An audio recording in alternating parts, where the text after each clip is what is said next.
Good morning दोस्तों। आज का सवाल क्या है? और एक बैंक ने जब जॉइंट फाइनेंस में, इसको हम लोग कंसोर्टियम फाइनेंस बोलते हैं, उसके तहत अगर लोन दिया है, ठीक है, बैंक को ही सिक्योर क्रेडिटर बोलते हैं।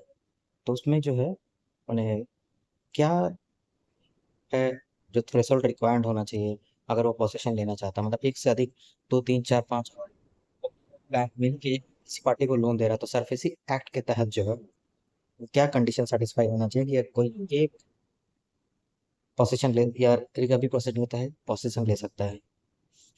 पहला बोल रहा है unanimous consent of all secured creditor involve, all third joint, यानी सबका सहमति होना चाहिए, तभी लीगल प्रोसीडिंग से पोजीशन ले सकता है थ्रू सर्फेसी एक्ट।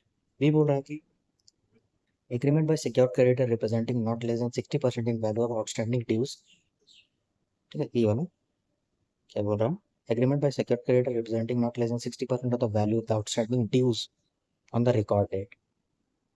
मतलब जो भी मतलब 100 करोड़ का है लोन आउटस्टैंडिंग, पांचों बैंक मिला के, और किसी एक या दो बैंक का मिला के मान लेते हैं 60 करोड़ आउटस्टैंडिंग ड्यूज है, ठीक है, तो वो लीगल प्रोसीडिंग ले सकता है कि टोटल आउटस्टैंडिंग ड्यूज का 60% वो दोनों बैंक मिला के, बाकी बैंक का कॉन्सेंट का वेट नहीं करना पड़ेगा। ठीक है, पांच बैंकों में से मान लेते दो बैंक का लोन खराब हो गया जहाँ 60% आउटस्टैंडिंग ड्यूज है, ठीक है, तो उस केस में वो दोनों बैंक मिला के जो है लीगल प्रोसीडिंग स्टार्ट कर सकता है और सब बेसिक के तहत पोजीशन तक ले सकता है।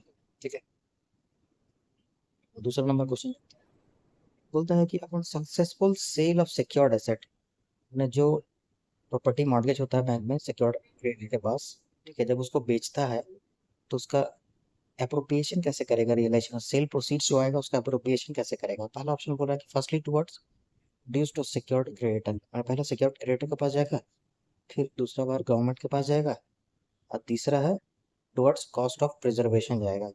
ठीक है, ये नहीं होता है। बी ऑप्शन बोल रहा है कि firstly towards secured creditor, secondly towards cost, ये भी नहीं होता है। ठीक है, चलिए इसका जो करेक्ट सीक्वेंस है वो डी नंबर का सीक्वेंस है। ठीक है, कि first towards cost and expense of preservation and protection, secondly बोल रहा है जाएगा टुवर्ड्स सिक्योर्ड क्रेडिटर के पास, और थर्डली सरप्लस जो है पर्सन इंटाइटल्ड के पास जाता है।